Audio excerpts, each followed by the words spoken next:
Hello all, welcome to KT Semicon self-based learning modules. In this particular session, we are going to learn about APB protocol. So before going to learn about what you mean by APB protocol and all, you need to understand what you mean by protocol. So basically a protocol is nothing but it is a set of rules that we need to follow for establishing a proper connection. That is nothing but a protocol. So we have several type of protocols like peripheral protocols, and we also some have some protocols like on-chip protocols, right? So in the case of your peripheral protocols, we have the protocols like UART protocol, I2C protocol, and SPA protocol.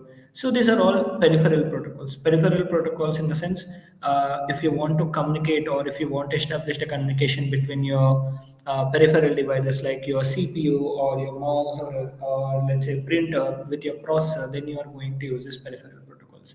And coming to this on-chip protocol,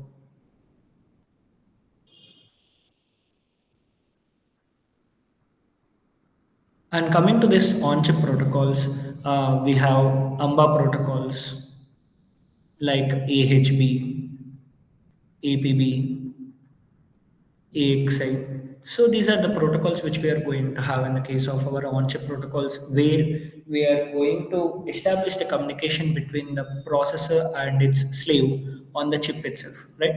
So this is nothing but my on-chip protocols, and these are nothing but my peripheral protocols. So we need to understand.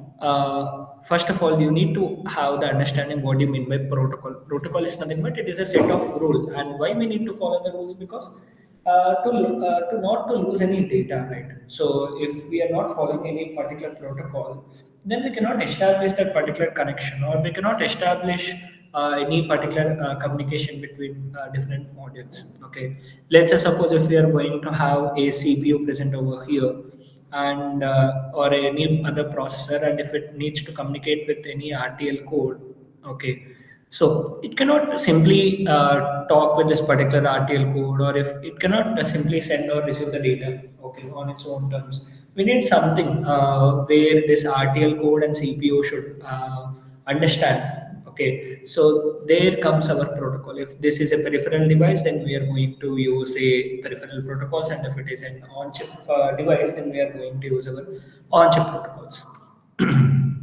So basically, AMBA stands for Advanced Microcontroller Bus Architecture, and in this AMBA, we have something known as AHB, APB, and AXI. And in this particular sessions, we are going to discuss about this APB protocol. APB stands for Advanced Peripheral Bus Interface. So this Advanced Peripheral Bus Interface, it is a simple and low power, low complexity interface, and it is used in AMBA based systems for communication with the peripheral devices like UARTs, timers, GPIO, I2C controllers, etc. So compared to your AHB protocol, which is a advanced, which is used for high bandwidth devices and high speed devices, this APB protocol, it's a simple protocol, and it is not used for very high bandwidth devices or high complex devices. It is only used for low power and low complex devices, and it is basically used for peripheral devices, right?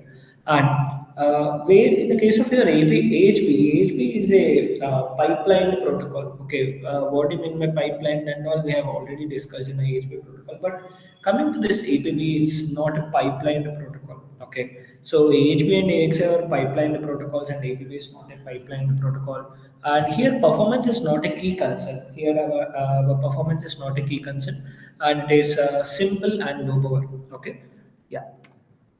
Now, where you can see this APB protocol. So basically, APB protocol can be used to connect an AHB to APB bridge, which converts AHB or AXA signals to APB compatible transactions. For example, our processor is going to have AHB interface with it, and this AHB transactions cannot be understood by a peripheral device. So a peripheral device is going to have an APB interface which is connected with it. So we are going to have a bridge in between, which is going to convert this AHB to APB. So this is where we can find, or this is how we can use our bridges for converting one protocol type to another protocol type, and for converting the AHB to APB, right? Yeah.